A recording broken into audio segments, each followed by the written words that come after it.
Одну только единственную цель – получить в жизни клочок земли. Я приехала из Узбекистана и в течение 1,5 месяцев из конца в конец Крыма разъезжаясь, осталась я вот в таком состоянии, как сейчас.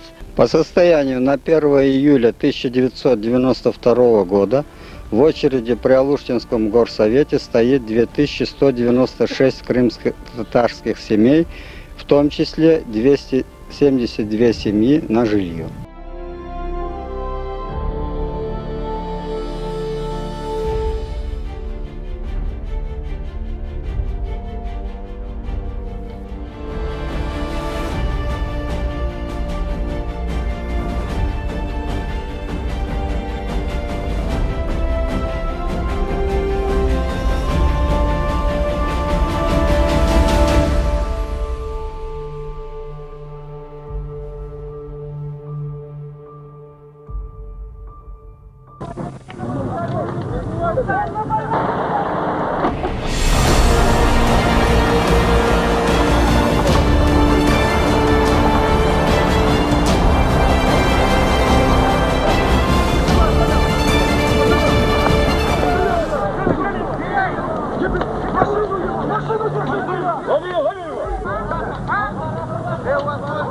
Тормозите или хуже будет!